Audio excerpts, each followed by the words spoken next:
Hey everyone, and welcome to another episode of the Anthropuzzled podcast. I'm your host, Abby Letzinger, and every 2 weeks we'll explore how anthropologists are forging unique career paths beyond the usual academic sphere. Tune in, get inspired, and start piecing together your own career puzzle within the world of anthropology. On today's episode, we have Guven Witteveen. He graduated from the University of Wisconsin-Madison with a master's and PhD in cultural anthropology.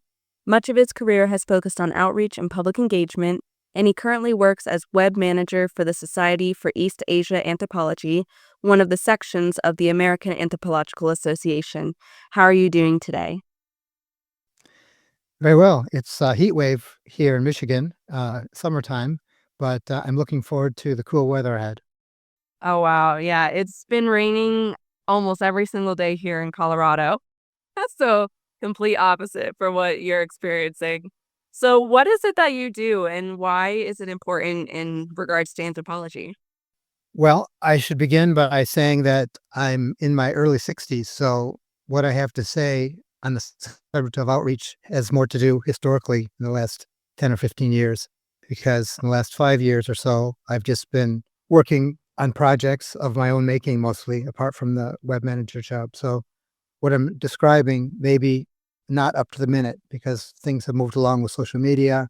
And now, of course, at the moment, with all the federal government pulling money, grant money out of Title VI centers and other outreach places, that's having all kinds of unexpected results. So I can speak from that time a little because I think outreach has been here forever. Whenever you have a subject you care about and you want to share it to other people, you have to find your people and then talk to them in a language they understand. So I think that's timeless, really. So what I do when I was doing outreach was working at Title VI, which is part of the, I don't know what all those title things fall under. There's Title IX programs, Title I, there's all these different titles. Title VI has to do with foreign language and area studies. And so there's a grant competition every 4 years. And then there are universities, private and public, who receive funding on their grants, many of them. And they have different sort of centers like East Asia Center, or when I was at the University of Michigan, it was the Center for Japanese Studies. And in the role of outreach coordinator, which I did at Michigan State University, the rival to University of Michigan, that was mostly, their grant was an undergraduate rather than a graduate center. So they had different programmatic goals. And that was outreach coordinator. And that was called the Asian Studies Center. So it covered all different countries and not just Japan, which is my own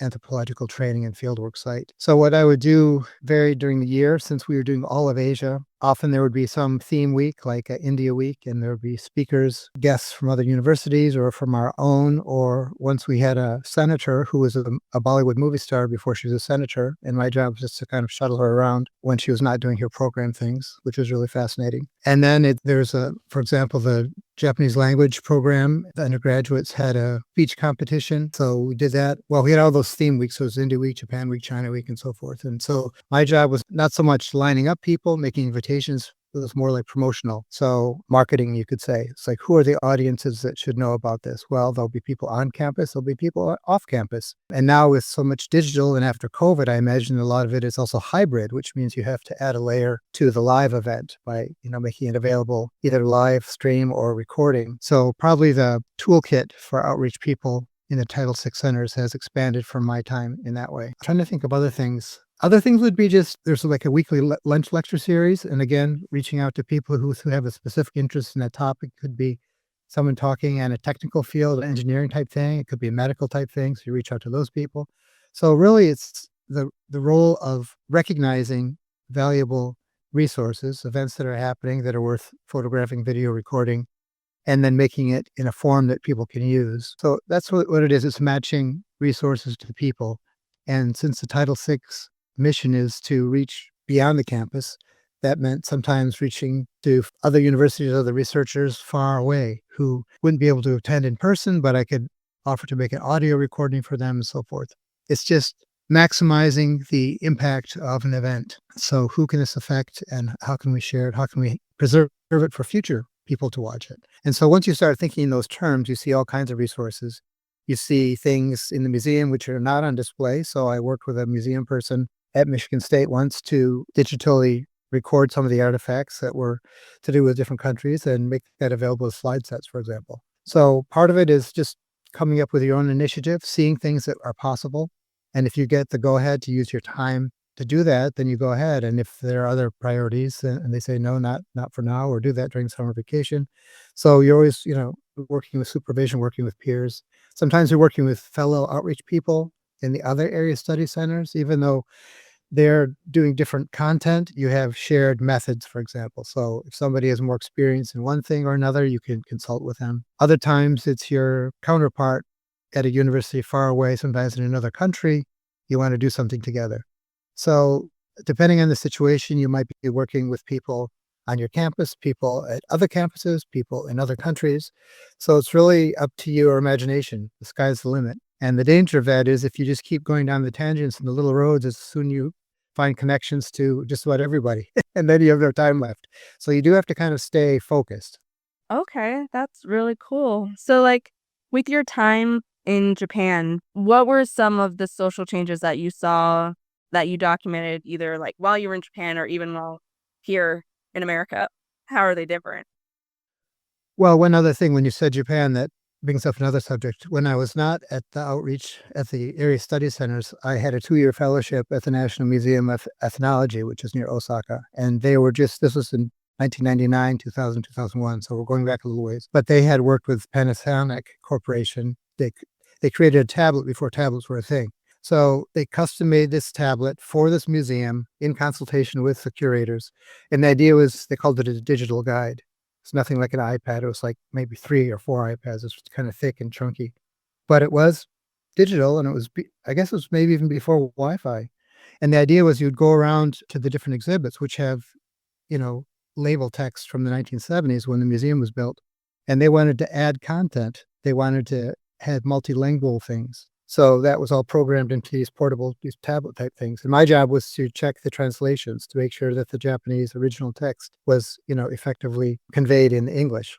And later they also had fellowships for people to do the same thing in Chinese and Korean, I think.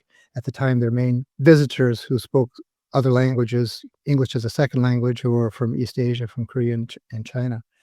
So needless to say, over the years, technology changed and they probably went with a commercial tablet rather than this customized thing they did. But that was really cool. Again, using outreach, thinking like, who could use this information besides a museum visitor? Can we put it in a PowerPoint? Can we put it in a transcript type thing so people can just read it without even going to the museum? Can we put some digital pictures in there? So they paid for me to get a digital camera to go around getting pictures to accompany the text, for example. And another museum assignment, also a short fellowship, was it wasn't Fulbright, I guess, but it was at a museum in the north part of Japan. And again, using the outreach framework, because I was kind of have outreach on the brain. So whenever I see something, I think immediately, oh, I should tell somebody about this. Oh, this is something that could be used at this grade level. And so I don't remember the exact title of the grant. It was just 4 months that I was there. But again, I tried to get as many any people affiliated with the museum to think along the lines of, how can you expand the reach of what you're doing already? You already have put a lot of time and trouble into this. How can we make it available online? How can we record it, narrate it, and so forth? So when you said Japan, I thought of that as well. Museum is a kind of outreach, not just the Title VI centers. Now, your next question is about social changes. My dissertation research, so that's going back to 1993, 4, and 5. That was funded through the Japanese government, and I was interested in museums, local history. And since Japan's got so much history and prehistory, and the museum space is very limited, and visitor time and interest also is limited, how do you pick and choose from all that? What goes into deciding what to show and what not to show? And that was just kind of the spark. And then obviously I had to get into some details and theories and so forth. But in the end, I went back to a city where I had been an English teacher right out of college as an undergraduate. They had do have a program now for native English speakers to be assistants to the licensed Japanese teacher in junior high and high school. And my job really was to make the language come alive. Instead of just doing graded exercises and reading out of the book, I would actually engage people in conversations. Very simple, limited vocabulary. But for my graduate work, I went back to that same area because I knew my way around the valley and the towns and the streets. And, I had a handful of friends I could rely on. And even though it had been 4 years since that time, or even 5 years, it was kind of a second home, a home away from home. And I got involved in a local history group. They were excited about creating their museum. They hadn't had a museum yet. And they got the approval of everybody. And it turned out the mayor had his own idea, had a side deal to change it from a local history museum to a art museum. So he didn't tell anybody, just he and his cronies kind of were making a deal, making promises. And the people I worked with said, some of them were like architects and builders, and they said, well, they should be doing this and they should be doing that, but the building's just sitting there and there's something not right here. So then it turned into like a little civil society exercise, like how do citizens interact with their government, which in Japan, saving face is really important, and protocol and appearances and all that kind of thing.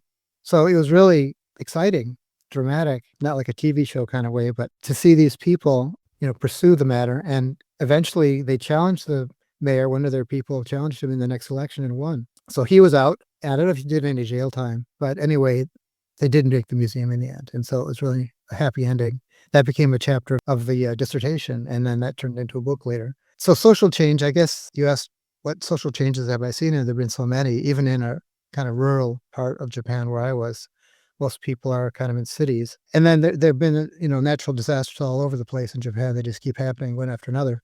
And around that same time of this crisis in the town of the museum, the Kobe earthquake happened. That was January of 95. And some of those same people from the local history group volunteered and went to, help in any way they could. It took supplies and drove down to Kobe. And so it was kind of a real life example of roll up your sleeves and get involved. Don't rely on government. Don't just sit there and clap when things happen according to the program or the bulletin or whatever. So that certainly is a change, that people are not on the sidelines. They're much more able and willing to get involved directly. So I think that's really exciting to see. Do you kind of see that at all over here in the U.S.? Does any of what's going on here kind of remind you of, how things were handled over in Japan?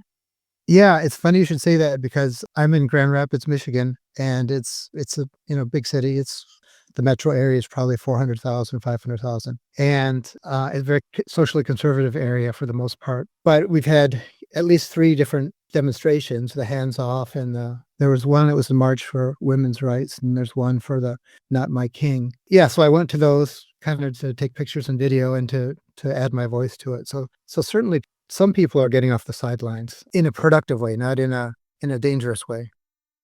So what kind of led you into this kind of career path and, all the experiences you've had, that brought you into anthropology? I think it must go back to my school days because I remember I grew up in a small town, like 7,000 people. So there's just one high school. And I remember meeting exchange students. They were Spanish speakers mostly, I think. Oh, there was a German guy too once. But anyway, I was just interested to hear they talk differently and their ideas were different. And we didn't ever host anyone like that for a long time, for a long period. But during holidays, there was also a program to get college students from nearby East Lansing, where Michigan State is, and they wanted to place as many foreign students as they could with just ordinary households to share Thanksgiving or Christmas dinner. It wasn't a sleepover, it was just a meal and conversation and so forth. And my parents did it, I can remember at least 3 or 4 times. And that kind of got me, interested, that, oh, the world's a big place. It's not just, names on a map. There are actual people there too. And then maybe one day I asked the foreign exchange student in high school, how does this work or what's the program? And then I got a bulletin and read about it and signed up. And I went on a summer program to Bogota, Colombia for 2 months after 2 years of high school Spanish, which is not a lot. And so that really opened up my eyes. And I realized that language is not just in a book. The book's important, but the real thing is just paying attention with your ears and eyes. And around that time also, I had gotten interested in photography because I'd broken my leg as a freshman in the middle of swimming season. So my next door neighbor happened to be the school photo club teacher. He gave me a ride to school so I didn't have to mess with buses or anything. And he got talking. He said, why don't you join the photo club? I'll show you how to take pictures. And we've got cameras we can loan you. This is all black and white, and bulk film. You had to roll your own film into canisters and develop it. And so I learned all that. And I became like the team photographer for that season. So that photography interest, and then this summer, these 2 months in Bogota, put 2 and 2 together, and I started just taking pictures of everything, not like a tourist, almost like a tourist, but a tourist who's there for a long time. So I didn't go crazy with pictures, but I did think carefully about, I want to show people this, I want to show people that. And then in college, you have a lot more choices. It's not just Spanish and French. So I did get carried on with Spanish. And then I did French, and then I did Russian, and then I did Japanese. So language really was kind of the opening to all this stuff. And I guess I maybe took an elective class that had dual listing. It had the word anthropology. I didn't even think much of what anthropology was. But then I thought, well, this fits right in with the language thing and the worldviews. And so I decided to major in anthropology, which as an undergraduate, you do all the different fields. You don't just focus on one. And then I was out in the world, out in the wild, that 1-year contract in Japan. And that was really mind altering. All the new sights and sounds I made note of, took a lot of pictures. And then I went back to my alma mater, University of Michigan, and just audited, because at that time auditing there was no holds barred. You could do all you can eat kind of thing for nothing, or maybe it was a token $50 or something. So then I took Dutch, take another language, and also sat in lots of seminars and read up about Japan and just kind of reflected on my time there. And then I went to the Netherlands. There's a work exchange program in Britain. So I spent some time working in a small town in Britain. And then in the course of that, I said, well, I guess if everyone really want to do this as a job, I should, get a graduate degree. So that kind of sparked me to do the GRE and all the applications and the rest. And at that time, University of Michigan had a rule, probably still now, that you cannot go from undergraduate to graduate. You have to go somewhere else, just because there's a different culture, in the department. And after a master's, you could apply and come back if you want. But since I was out and settled in Wisconsin, I just kept going there. That is a lot. I mean, Yeah. so are you fluent in any of those other languages still? Well, you may know that it's a degree of fluency, so it's not an either or, digital yes or no. I think probably Japanese I've used most, so I'm most comfortable with that. And I try to watch online TV news once or twice a week just to kind of keep my ear tuned in to that. Dutch is very similar to English in many ways. So that one, if I hear, it comes back pretty quickly, but I couldn't give a speech, but I could find my way around the train station or, read the newspaper headlines and have a conversation once I got back up to speed. Probably the same in Spanish that way, that kind of survival level at this point. I haven't used it for a long time. And French, probably the weakest. Russian is the weakest. Definitely, I only took that a year. So I can still sound out words, the Cyrillic language, but I can't put together a sentence really. Okay. Yeah, because I took French from 5th grade up until, I want to say 9th grade or 10th grade, I think. But because I haven't used it very much, I can read French to a certain degree, and if someone talks to me in French like super slow, then I can get it, but cannot speak it or write it or anything like that, because like pulling the words from my brain and like trying to remember like, okay, well, what does this mean? And that's a lot harder than just reading it from a book or reading it on a page. Well, there's a lot of slang in French. My wife spent 4 years there, and she said what she learned in school did not help very much because the way people talk is not like a book.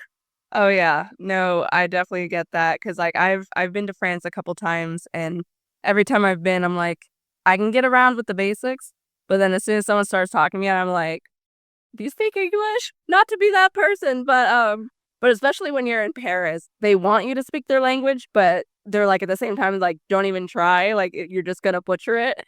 Yeah. So I definitely know that when you immerse yourself into a culture, it makes it a lot easier to become more fluent in a language, because it's use it or lose it. Because I know my sister is pretty fluent in Spanish for a while, and because she hasn't used it in so long, she's like, I could maybe ask where the bathroom is, and that's a bit. Yeah. But it's definitely something that I want to get into is learning the languages, like whether it's French or American Sign Language. I think those are beneficial skills that a lot of people don't understand, because you have all these individuals from other countries who know multiple languages fluently. And then you have us over here in America, and we're like, we know English and barely that. But I think definitely like if languages was taken a lot more seriously, whether it was in high school, elementary school, that kind of stuff, I think that it would open up a lot of individuals' perspectives on the world and being like, oh, like now I can communicate with people who are different than me, and that's okay. But it's kind of something I feel like that's, dying out almost as much as like the fine arts programs in high schools. Is like there's just not enough budgeting, and so those are the things that get cut. And I'm just like, but that's what we need. Well, what worries me now that I hear you say this is the computer power is getting better and better, and you just type it in or it will offer to translate for you. And unless you've actually had the experience of stumbling over translation or not finding the word you want, or you're getting not quite the right meaning, you're getting kind of, or you've got to kind of talk in a roundabout way because you don't know the exact word. If you don't have that experience, you just say, oh, the computer says this is what it means. Well, maybe, but maybe not. So unless you realize how meaning you get surplus meaning, which is unintended, or you get deficit meaning, which doesn't quite make it over the finish line, you don't realize how loose the fit is sometimes. If the languages are close, there's less danger. But when they're wide apart, like Japanese and English, there's a lot of room for missing. Yeah, our teachers would always tell us, they're like, "We can tell when you throw things into Google Translate because it doesn't come out correct." Well, French, you've got the faux amis. Ye You've got the words that mean something completely different. yeah, Like exactly. déranger, if you're gonna interrupt, if you're gonna, interrupt someone, déranger. But in English, to derange somebody is not to interrupt them, to disturb them. Yeah, so it's as technology improves, I also feel like we get a bit dumber because we get more lazy and, we want the computer like ChatGPT, like a lot of one of my friends, she's an English teacher for high school, and she's like, a lot of these kids don't know how to read because they just plug their homework assignments into ChatGPT and then hope for the best, and they don't actually put any effort into their assignments. Yeah. So, yeah, I think technology is getting to the point where it's getting smarter than us. Well, I just read something. What was it? Just in the last hour or two. Oh, it's a photographer. I was reading about a Brazilian guy. He just died in May. And he was talking about nature, how so many people living in cities and learning the rules and learning the ropes and learning the status and rituals. And, it's a very human, it's a cultural environment. And as a result, you don't spend time like looking at a tortoise. Like he was on Galapagos Islands. And to make friends with a tortoise, he had to like monkey see, monkey do. He had to like act like a tortoise. And gradually the tortoise kind of accepted him because they have this generational memory. I mean, they can live a long time, so maybe it's not generational. Maybe it's the parents of this turtle. When sailors would take tortoises and eat them, the other animals they didn't touch. So the other animals in Galapagos are not afraid of humans because they've never been, threatened. Anyway, so his point was that as you get separated from nature, those skills, those ancestral skills of generations of paying attention to the weather, listening to the birds, looking at the worms, all these things that have something to say, you lose it. I mean, it's there for you to kind of, it's dormant or whatever. But so what you're saying about technology as being one more wall that's closed around us, living in a bubble, it's certainly dangerous. And there are people who are thoughtful about that, but there's not enough of them. Yeah. We've gotten to the point where we're so reliant on technology that, when you watch those apocalyptic movies and like the power grid is down, you're like, how many people would actually survive if the power grid went down? Like, what are they going to do? They don't know how to do, there's no survival skills left in a lot of these individuals. Right. Are there any projects or publications that you have contributed or completed in the past that you think would be worthwhile mentioning here? Well, my interest in language coincided with all sorts of things, whether I was doing that that personal assistant at the museum and checking translations as a native speaker. And then many years later, I was on a short term Fulbright. It's called Fulbright Specialist Program, FSP. And it's for what? Maximum of 6 weeks, I think, or 6 to 8 weeks. It's not like the 1 year ones or some of these other things they offer under the Fulbright umbrella. But it's not limited to academics either. Anyway, it's got a lot of special features and it was great. I applied and I was accepted. I was invited.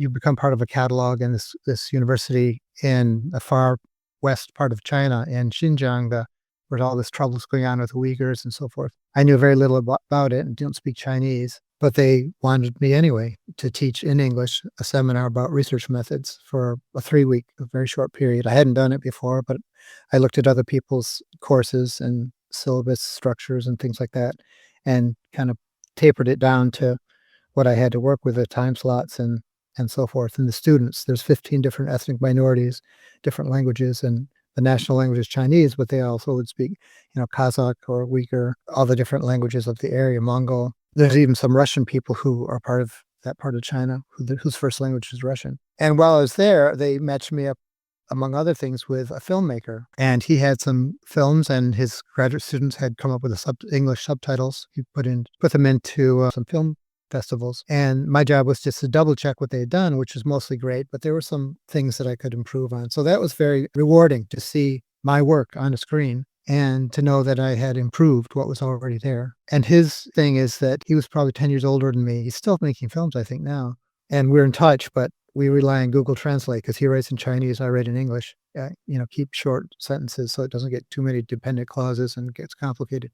And that works, occasionally. But recently, with a genocide, I guess is all you can call it, re-education camps for the Uyghurs and taking the children away from parents and all the bad things happening. He's gone silent. I think people are breathing down his neck, or they don't want him talking to foreigners. I don't know what, but anyway, that was very positive. That was more than 10 years ago. That was like 12 years ago, helping subtitle. And even after I came back, he would send me some things. The subtitles were all in a spreadsheet, and I would, check them. And he'd also send me kind of a small version file that I could actually see, on the computer. It was small enough to transfer so I could download and watch and make sure the scenes matched the words. So yeah, I did 4 or 5 of those subtitling jobs. And then he gave some of them on CD. So I took them to a conference that year after I came back and showed them to other people and made some connections. So again, outreach, a form of connecting people with resources. Yeah, there's actually 3 things. So one is the subtitling. Another is my most recent kind of salaried work was in Japan. I do have a friend who has a consulting business for disaster management and emergency management planning. And they have a Tokyo office, but his head office and the place I met him is that out in the countryside where I did my field work and where I was an English teacher and everything else. So he invited me for a year in the role of a consultant. So I'd go to work, Monday to Friday, business hours. And I didn't have too many jobs that he would stick on my desk and ask for help on. I had to help, for example, a really big slide set that one of his clients was preparing to show to foreigners. And so they had done a rough translation, but my job was to kind of polish it. So I did that. And then I also arranged a study tour with some of his co-directors. They wanted to see how disaster management and emergency planning was done in the United States. So we went to several places. I arranged the meetings and did the translating and the driving and other things. So that's very applied, very practical kind of thing where you see your skills being put to use. And then there's also like a seminar, I guess you'd call it. It was like 3 days in the Tokyo area, and there were other consulting people there as well. And they also had people invited from the United States, from FEMA, to be there. And there were probably 40 or 50 people altogether, multi-day thing. And maybe to my detriment, I slipped into my role of outreach. And so I was giving unsolicited ideas and information to the Americans who were new to Japan and new to some of the ideas there. So maybe I was too talkative. But anyway, kind of like what you're talking about, your current position where there's an organization and different structures and statuses and so forth. I was very aware of that because of my training of thinking about all the statuses, the titles, getting the names right. As you said, you put importance on pronouncing people's names as they pronounce them and so forth. So all that is second nature when you're used to doing that. And I was documenting kind of at the same time, like with one eye I was participating, but one eye I was also taking notes and writing journal entries afterward. So that was really meaningful too. There was a subtitling thing, and then this job and disaster management. And then I guess the most recent one, as of last year, I guess I got the idea from a Japanese TV show, which I think it had 14 years. It's on Wikipedia in English, surprisingly.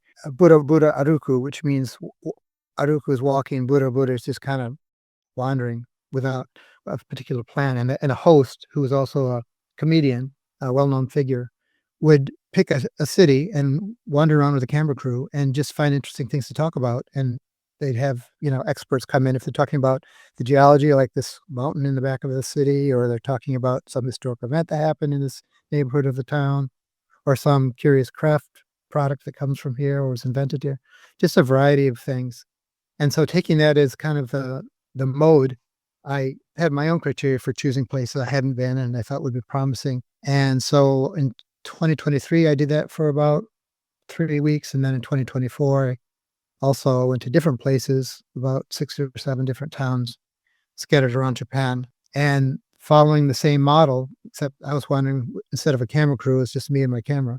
And just seeing the kind of things that would catch my attention as an anthropologist, somebody who knew a lot about Japan, but certainly not a native Japanese. And so I would notice things that Japanese might not think about. They see every day, and it's like, oh, whatever. But to me, it's like, oh, this is like connected to that. That's connected to this.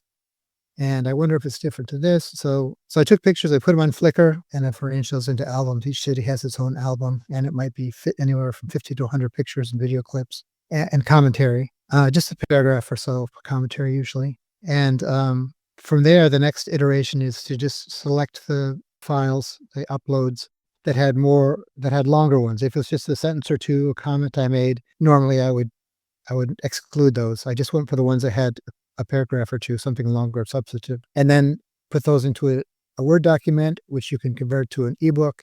You can put it on Amazon. So I've done that, one or two of those, and I still have more that I have to do. I've got the pictures and commentary in Flickr, but I haven't done the selection and written the intro and so forth. So I'm planning to do a couple more of those trips to Japan to do the similar thing to places I haven't been. And that's been, well, personally rewarding just because of things I haven't seen and thoughts I haven't had and being able to share them. So again, keeping in that outreach kind of framework, taking valuable things and sharing them.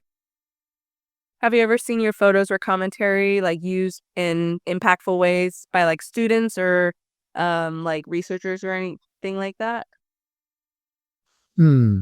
I can't say that except for one case. I think it was a year ago. I got an email out of the blue from someone in Brazil who was putting together a textbook or something and had found, because I put lots of keywords or tags on the uploads, and they must have just been Googling or something and pulled out a picture that I had done. And they really wanted to use it in their book. And they wanted to, I think they wanted to pay me. And I said, no, I don't want money. I'm just good, credit, just put my name in there. And they said, well, at least we'll send you a copy of the book. So I'm still waiting on it, but that'll be cool to see it in a book. Yeah. But then there'll be other people because I've put Creative Commons licensing. So, if you put credit and it's not commercial, then you're free to use it. So the statistics show you the number of views and so forth, 500 or 1,000 people a day look at my 12,000 pictures or something. So it's a steady stream of people, and what they do with it, I don't know. Most people, they might spend 2 seconds and then browse to the next thing. But other people actually do respond and write and ask questions.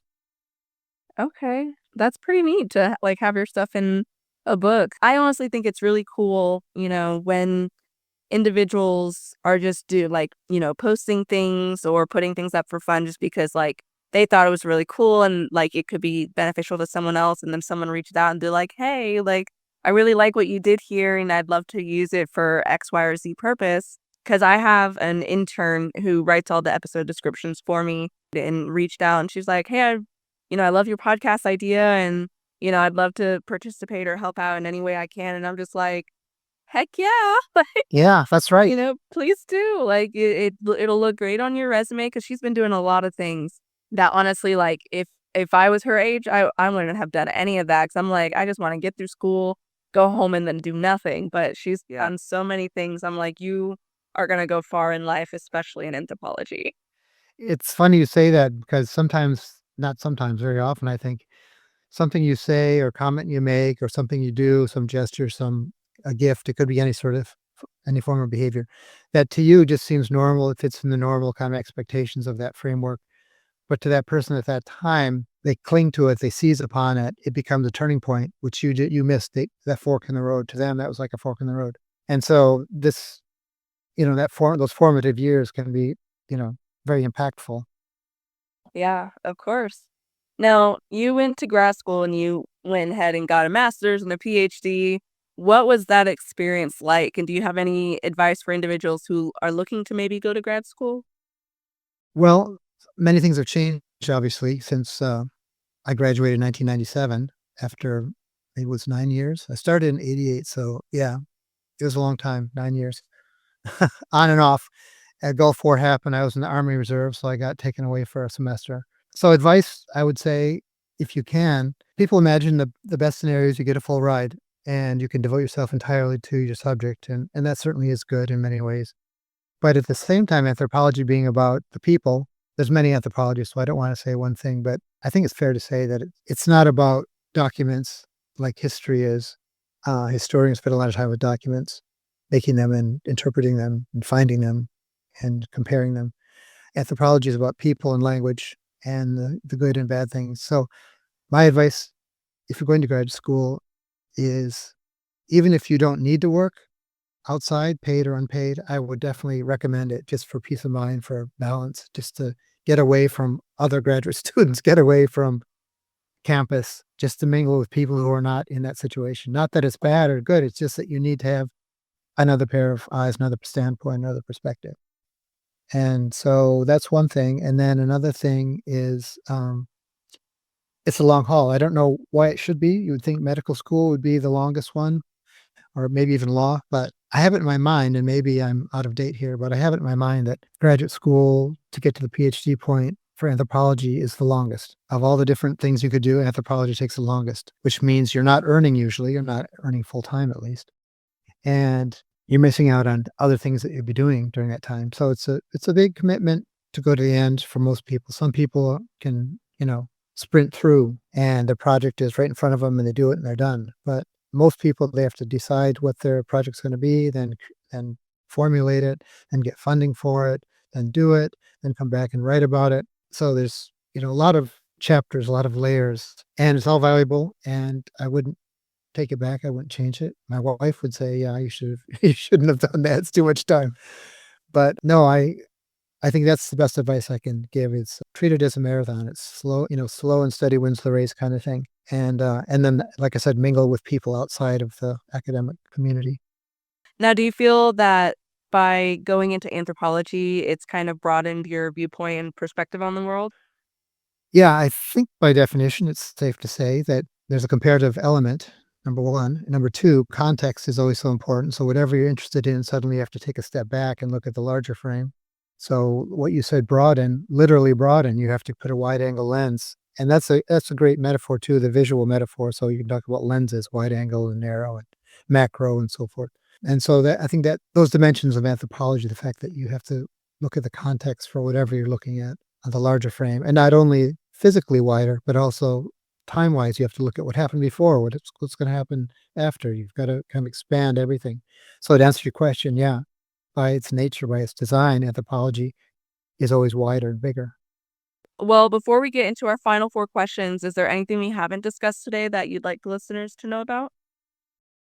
It's just the idea, and I don't know if it's a liberal arts thing or it's a land grant college thing. I don't honestly know, but the idea that someone employed at the university should create new knowledge that wasn't there before, add to the existing literature, and then maintain the current body of knowledge, what people understand of the state of the field. That's through teaching usually and presentations and seminars and stuff. And then service, they call it service, they call it outreach or, applying what your knowledge is, your expertise is, whether it's in a courtroom or whether it's a corporate sponsor that, would like to buy your time to help them solve whatever they're doing, or it's, reaching out to school districts and sharing something that they can use in their curriculum. But that one gets, lip service, at least in the past. I can't say right at the moment what's happening. I know National Science Foundation in the last 10 years, part of the grantee, the people who successfully get the grant, often there would be one of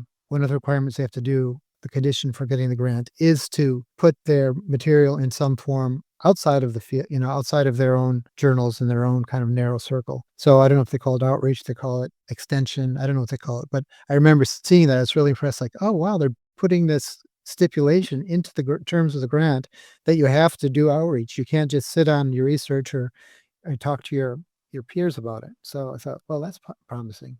Yeah, so that third leg, the create knowledge, maintain knowledge, and then apply it or use that knowledge, that one always kind of gets done last if there's any time, if there's any budget left. And just as you talked about kind of encouraging, training up this intern that you're working with, I think that's part of this three-part thing about create, maintain, and apply the knowledge. I think that last one, even though it doesn't get a lot of attention or praise or whatever, a lot of important things can happen as a result of somebody hearing about your research or being interviewed on NPR or something like that.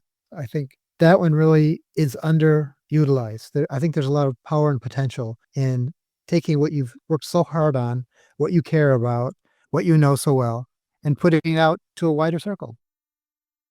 Definitely haven't thought about it like that, and I think that's definitely important for a lot of people to hear, especially newcomers coming into anthropology, and hopefully, they'll be able to do better than we did and change the field for the better and improve on what we've created. So, what would be the best piece of advice you would offer to someone who's interested in outreach or anthropology in general? Well, the advice that I would have is probably the same advice that got you started in anthropology or took your first class or opened your first book, and that is curiosity. So it's a habit. So if you feel comfortable asking questions that no one else is asking, if you wonder out loud, why is this or why should it be or what could it mean? patterns and relationships are things that human brains still do better than computers, noticing, patterns and relationships. So that's my advice, is to keep cultivating that, keep polishing that habit of being curious. Yeah, there's a podcast I listen to. It's called Ologies by Ali Ward. And her motto every episode is ask smart people dumb questions because they might not think that the questions are dumb, but it keeps the curiosity going. If you let the fear of, not wanting to sound stupid prevent you from like talking to individuals and like learning about something new, you're honestly doing yourself a disservice because, that's the only way you're going to learn is you're going to have to ask questions. And sometimes it might be stupid, sometimes it's not. Especially if you're talking to someone who really loves your field, they're going to welcome any and all questions that you may have, dumb or not. Yeah. Yeah. I've heard people say, and it's not a cliche, I think there are no dumb questions. Even if it is, a question that seems obvious to most people, maybe the fact that you asked that question suddenly makes you think of it in a new way, or think of the opposite of it, or turn the question into an answer or the answer into a question. Yeah, exactly. Now, are there any changes that you would wish to see in your industry or the field of anthropology? Well, I mentioned what I noticed at National Science Foundation, that at least some of their grant programs built in that requirement that there's some outreach or some further component to whatever the research is doing.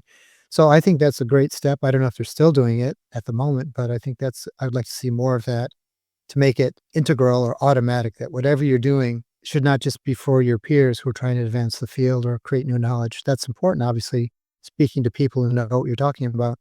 But there's also value in speaking to people kind of laterally, people who are not in your field but have some intersect you somehow. What do you absolutely love about the industry you work in? Well, it's people. I mean, anthropos is built into the word. So learning things, just talking with you, and we haven't ever met. And that's not any surprise. Of course, you learn when you talk to somebody else. But I went to college as a freshman, really interested in physics and math, not math as much, but definitely physics, asking big questions and wondering how things work and why they work and all those big type things, philosophical things. And after taking 2 levels of math, I realized this is the language of physics and I don't speak it. So I really did terrible in math. So I thought, well, okay, what's the opposite of that? Maybe I'm good at the opposite of math, of quantitative stuff. And sure enough, I started, doing the languages and the anthropology classes, auditing some and then taking some for credit. I took one class called Language and Culture at University of Michigan. I still remember the number was course number 472. And I really enjoyed it, and so I asked the department chair, maybe, "Can I take it again for credit?" And they said, "It's funny you should ask." They said, "If the teacher is different and the syllabus is different, even though it's listed in the same theme of language and culture, it's a different course, basically. I mean, you're doing the same topic, but you're taking another angle on it. So, yeah, you can take it again." So I think I took it 3 times and then audited it maybe a 4th time. I just couldn't get enough because each teacher had their own reading list. They had their own lectures. They had their own, a lot of it would come up again and again, but again, from a different person. Yeah, I had a couple classes. One of them was like people and cultures of the world, and I think I had a language and cultures class as well. And even though they were different courses, there were still areas in which they overlapped. So like in the textbook, I'd be like, I feel like deja vu that I've read this before. And I'd pull up my past textbook and I'm like, okay, I have read this before. But even though they were different classes and they counted for different credits, a lot of it was very similar. And I'm just like, one, this makes this class super easy because I've kind of already read half of this. But at the same time, because it's coming from a different teacher, like you said, you get a different perspective on like, how they explain it or how they teach it. And you're like, oh, I didn't think about it in that way, even though it's something you've already learned in the past. Yeah. I had a really great experience. This was in the '80s when I was an undergraduate, I guess.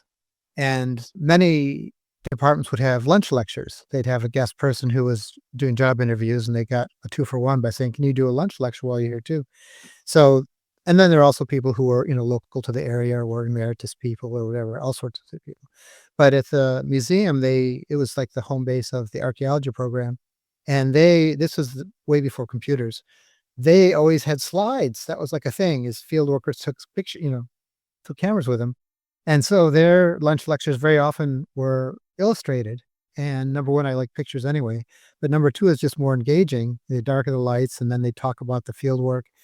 And one of the professors, Henry Wright, I still have very fond memories of him, stayed in touch with him long after I was out of there. He knew just about everyone. It's a small world anyway, but he knew many of the people whose work we were reading. And, he'd often introduce or he'd often present these lunch lectures. And you'd get all these stories, fieldwork stories, and you felt like you were there, even though you're just sitting in for lunch and you're chomping on your whatever, your sandwich.